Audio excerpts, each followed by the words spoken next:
Jai Hind students, welcome in our online classes as RPS Basti. Today we will discuss some new topic of the chemical bonding chapter. Okay, so today we will discuss about PCl5 and SF6. These two molecules structure and hybridization. Okay, we had discussed about the calculation of hybridization, that ammonia, methane and water molecule. So today we will discuss about phosphorus pentachloride PCl5. Okay, so central atom is P and phosphorus have atomic number 15.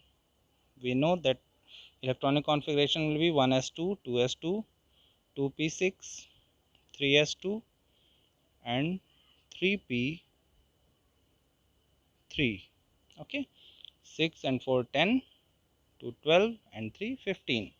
So always in bonding, outermost shell or valence shell electron will be involved in bonding. So we will draw these.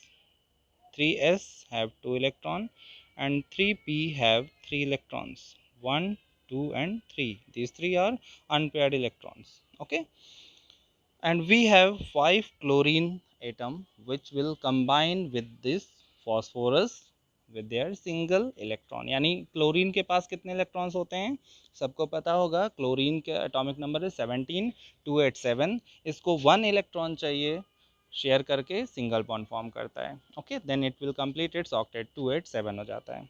So 5 chlorine is there. तो यहाँ पर 5 vacancy हमें होनी मिलनी चाहिए, तभी यहाँ पर बॉन्ड फॉर्म हो सकता है. Okay students, so next vacant orbital is 3d. आपको ये पता है कि 4s भी आता है, but 4s is fourth shell. Okay, fourth shell आ जाएगा, लेकिन यहाँ हम बात कर रहे हैं थर्ड शेल में, तो थर्ड शेल में 3p के बाद 3d आता है. ओके, इसमें वैकेंसी, तो हम यहाँ पर शो करेंगे वैकेंट ऑर्बिटल्स 1 2 3 4 5, ऐसे 3d वैकेंट है. अब यहाँ पर हम दिखाएंगे कि ये ग्राउंड स्टेट है, और जैसा कि आप पहले भी देख चुके हैं कि एक्साइटेड स्टेट में क्या होता है, एक इलेक्ट्रॉन जंप करके यहाँ से ये इस फर्स्ट वाले डी में आएगा. ओके, तो यहाँ पर आप दिखाएंगे 1 इलेक्ट्रॉन, यहाँ पर P में जैसे 3 इलेक्ट्रॉन्स थे वैसे 1 2 एंड 3, और यहाँ पर 5 1 2 3 4 5. ओके, अब यहाँ पर जो ये वाला इलेक्ट्रॉन था, ये इलेक्ट्रॉन यहाँ जंप करके ऐसे आ जाएगा, तो अनपेयर्ड हो गए. अब 1 2 3 4 5.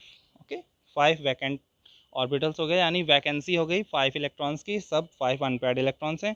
अब 5 क्लोरीन अपने अपने इलेक्ट्रॉन के साथ आएंगे 1 2 3 4 and 5. Okay, so these are bonded electrons. अब यहाँ पर बॉन्डिंग हो गई पांचों क्लोरीन की. अब आप यहाँ देख सकते हैं कि ये क्या था, फर्स्ट वाला 1s, एक s हो गया, 1 2 3 3p, इसलिए हम लिखेंगे sp3, और d का एक ऑर्बिटल यहाँ यूज़ हो गया ऐसे sp3d. So its hybridisation is sp3d. Okay students, is it clear to everyone? अब आपको पता हो गया कि PCl5 की हाइब्रिडाइजेशन क्या होती है, sp3d, और इसका कैलकुलेशन कैसे होता है. अब हम बात करेंगे इसके शेप की. अब देखिए PCl5 में ये ऐसे बनाएंगे, P ऐसे बनाएंगे triangle, 3 bond and 1 upside and 1 downward. Okay, 1 2 3 4 and 5. तो यहाँ फास्फोरस से 5 बॉन्ड देखिए ऐसे बनते हैं, इसको हम बोलते हैं TBP, ट्राइगोनल बाइपिरामिडल. इस क्लोरीन को आप ऐसे ऐसे मिलाएंगे यहाँ पे, ठीक है, स्ट्रक्चर बनाने में ऐसे मिलाते हैं इसे, तो इस शेप को हम बोलते हैं ट्राइगोनल. जो मिडिल में बना वो है, और ऊपर की तरफ भी और नीचे की तरफ भी 2 पिरामिड बन रहे हैं, इसलिए इसका नाम होता है ट्राइगोनल बाइपिरामिडल. ओके स्टूडेंट्स, ये आपको याद रखना है. अब यहाँ पर एक चीज़ मैं आपसे और डिस्कस करना चाहूँगा, यहाँ पर इसके नाम के साथ, हाइब्रिडाइजेशन के साथ आप याद रखिएगा कि ये जो PCl5 है, इसे आपको 3D में सोचना है. 3D का मतलब देखिए, मैं ऐसे जब बना रहा हूँ, P मिडिल में है, ओके, और ये ट्राइंगल सोचिए कि एक प्लेन है, ठीक है, 1 2 3, ये 3 बॉन्ड ऐसे बनते हैं, और एक ऊपर और एक नीचे.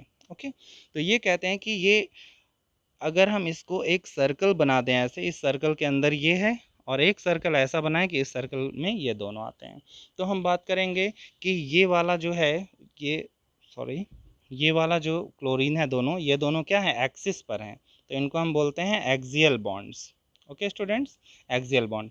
और ये जो है सर्कल में जो ऐसे आ रहा है, जैसे आप अर्थ को देखते हैं गोल होता है, ओके स्फीयर में, तो हम बोलते हैं मेरिडियन, तो इनको बोलते हैं मेरिडियोनल।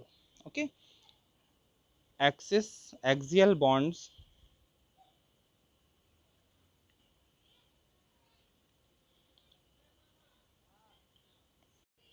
ओके स्टूडेंट्स, तो ये जो एक्सिस पर ये बॉन्ड्स आ रहे हैं, ये दोनों ऊपर वाले और नीचे वाले क्लोरीन, इनको हम बोलते हैं एक्सियल बॉन्ड्स।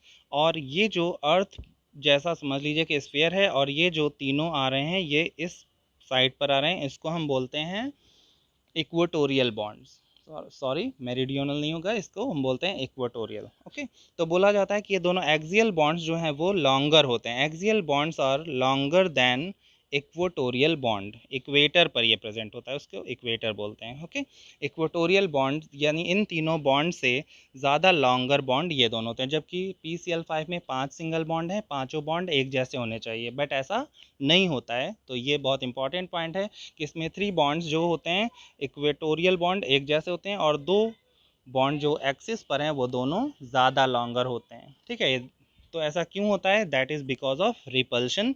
यहाँ पर भी आप एक्सप्लेन करेंगे। देखिए क्लोरीन में आपको पता है 3 लोन पेयर होता है, ठीक है, 7 इलेक्ट्रॉन्स होते हैं, एक तो बॉन्डिंग में इन्वॉल्व हो जाता है, तो यहाँ पर भी 3 लोन पेयर्स होंगे। तो अपवर्ड, अब हम यहाँ दिखाते हैं इसमें, जैसे P3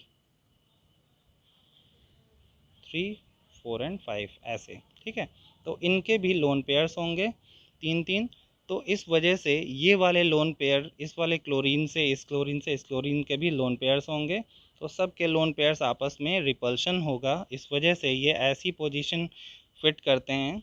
ठीक है, यहाँ पर 3 बनाएंगे, 3 क्लोरीन में 3 लोन पेयर होते हैं सारे क्लोरीन के लिए।